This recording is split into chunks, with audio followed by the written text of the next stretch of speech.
Does a single shot shotgun have any merit in a home defensive or other defensive situation? Well, I'm going to talk about today the reliability, the function, and the reasons why or why not you might want to consider the single shot shotgun as a defensive weapon. I'm Jordy Buck, and this is Michigan Sharpshooters, helping you become well regulated so together we can preserve our freedoms. For starters, I like single shot shotguns. I like single shot rifles too. I've owned single shot shotguns in 12 gauge, 20 gauge, and 410. I sold my 410 and I gave away my 12 gauge, so all I have left is my 20 gauge. I love this thing. It's great. It's fun. I like to go out rabbit hunting with it. I like to go shoot some skeet once in a while with it. And I just plain like it. I bought it actually at my bachelor party for $75. I had a bachelor party in a gun store. It was awesome. So yeah, I don't want to ever part with this, but what's its merit in a home defense situation? Well, now this is where we're going to have some fun talking about things. First off, I'm going to mention, well, it's a single shot, so it only has one bullet. Okay. Now in this discussion, I'm lumping in with it your double barrel shotguns. They're also break action. Technically, we wouldn't call those single shot. They'd be double shot, but they're basically a single shot at the same time. Anyways, it only holds one bullet. You open it up, you put a bullet in, you close it, cock the hammer, and it's ready to fire. One shot. Well, there's your downfall. It's hard to get around that negative of the single shot shotgun. The fact that it only holds one bullet. The second part about it is its rate of fire. What is the rate of fire of a single shot shotgun? Well, a really fast shot generally gets off about 2 shots within 5 seconds with these things. That's not very quick. With my pump shotgun, I can shoot 6 shots fairly accurately in about 5 seconds. So that's pretty poor. I mean, to load it in the first place, hold on, here I go. Now it's loaded. All right. Now, I gotta, see that one didn't even pop out because I didn't open it hard enough. Oh my goodness. Let's do an edit there. So first off, rate of fire is quite slow with these things. The rate of fire with a single shot shotgun, if you're quick, you can get a shot off, reload it, and get your second shot about 5 seconds later. That's a quicker shot with a single shot shotgun. They're hard to use. Not really hard, but time consuming. Got to break it open, shell flies out, put another shell in, sometimes wiggle it a little, cock it, now ready to fire. That's an awful lot to go on while I'm trying to use a firearm in a defensive situation. Realistically, you're only going to get one shot in the time frame that you have in a defensive situation with a single shot shotgun. Now, speaking again realistically, generally, one shot will do it. About 90% of the time, one shot will do it. About. However, generally, you don't actually make contact with your target on the first shot. It's more like the third shot that you actually make contact on average in a defensive home defense situation. If you really do need to stop a dangerous threat coming at you or your children or your wife, you need to really consider how many shots it's going to take. Well, quite often you don't hit a target until your third shot. Generally, your first one, even if you don't hit, it's enough to get somebody out. And I'll admit, if somebody shot a shotgun or any gun in my direction, I'm going to hightail it if at all I have the choice to.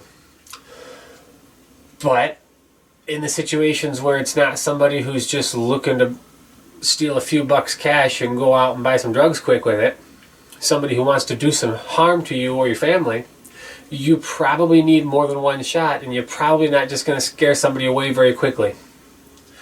You are probably going to have to actually do some damage to that person and take them out. Calibers for your single shot shotguns, well, they're real common in 20 gauge and 410 nowadays. They used to be much more common in 12 gauge, but single shots became more of a youth gun type thing in the past 20-30 years because only one shot and it's got a manual cocking hammer, so it's easier to control and less to go wrong for a kid. easier to keep them under control with a single shot. That means that most of your single shots are smaller caliber, smaller gauge these days. Well, that's not necessarily bad. I know that at a distance of about 15 to 20 feet, with just birdshot out of my 20 gauge here, I will still cause an incapacitating wound into a soft flesh target. If I go down to a 410, however, that really doesn't do a whole lot of good. With a 410 shotgun, I mean, I'd use it if I had to, but if I had to, I'm really wanting to look at something more like your buckshot or slugs. Not your birdshot type thing that I would advocate out of a 20 or especially out of a 12 gauge shotgun for a home defense close quarter scenario. So, with a single shot, let's see. Reliability of the single shot shotgun. How reliable is it? Well, I've had a lot of people tell me, well, my perfect fall apart of society firearm would be a single shot shotgun because they're so reliable they just never break and they never can go wrong. There's no moving parts. Well, that's kind of sort of true. There's not very many moving parts and it's a very simple system.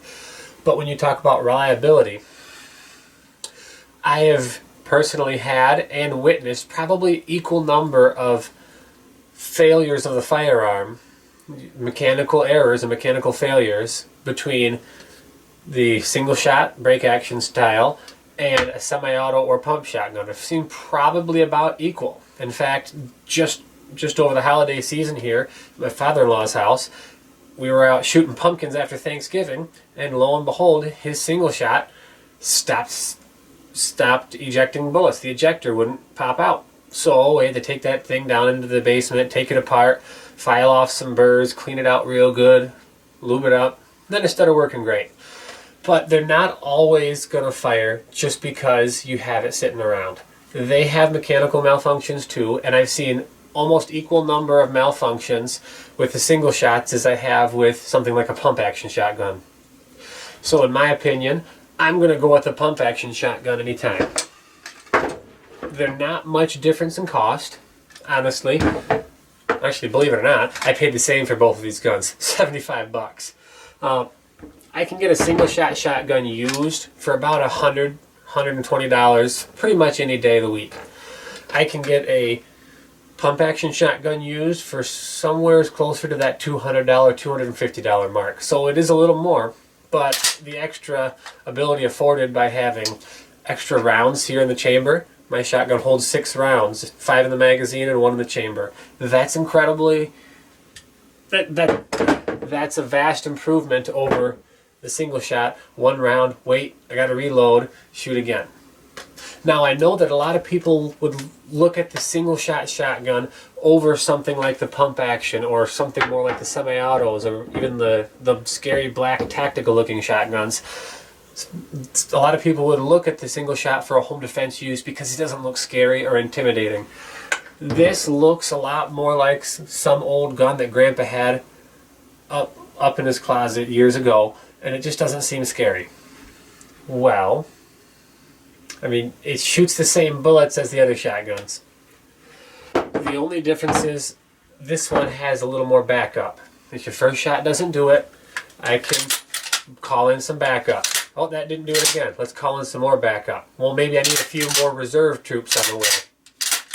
Okay. Now I can handle things more. So the pump action shotgun and the semi-autos, modern semi-automatic shotguns are so reliable these days, I wouldn't have a problem with it. I would say if you are considering the single shot break action style or even double barrel break action style shotgun for a home defensive weapon, I would ask you to reconsider your options. Doesn't mean you have to go with something else, but if you have other options afforded to you, I would definitely look into them. Something with a higher capacity, something that'll hold more than just bullets in the back of the gun here. Something with either a removable detachable magazine or like my pump action that's got the tubular magazine under here. Something that you can have extra bullets in. Because you never know when you're going to need them, and quite often they are needed in a defensive situation. Another point that I want you to consider is, what's your skill level? If you don't have a very high skill level with firearms, with manipulation, reloading firearms, then you better not put yourself at this big of a disadvantage in a defensive situation where you might actually have to shoot out for your life. That being said, if you are well versed and highly skilled in firearms, you're probably not going to pick one of these for a defensive use. There are much better options out there, and the more versed you become in firearms, the more you become aware of that, and the better options you tend to choose. Well, thanks for watching Michigan Sharpshooters. I hope you learned a little something here. I know this was more of a beginner geared video, but we were all beginners at one point. So if you're looking at the single shot type shotguns for home defense, I'd ask you to reconsider if you have any other options. Maybe you can afford something different, maybe you can't. If you can't afford something else, well then this is probably going to be your best option. However, if you do have one of these style shotguns, maybe you can sell this gun and get another 50, 75 bucks and buy something like my pump shotgun here, just old beat up pump shotgun from the 50s that holds 6 bullets. That'll give you a more capacity in the firearm, just to give you more options and ability. All that the more capacity does is give you more options, and the more options you have, the better off you're going to be in any situation. So thanks for watching Michigan Sharpshooters. I know this was a beginner geared video, but there's a lot of beginners out there. So I hope you guys learned something from this. If you like the video, click the like button, because that'll help me to keep getting useful and helpful content out to you guys. Thanks. Bye now.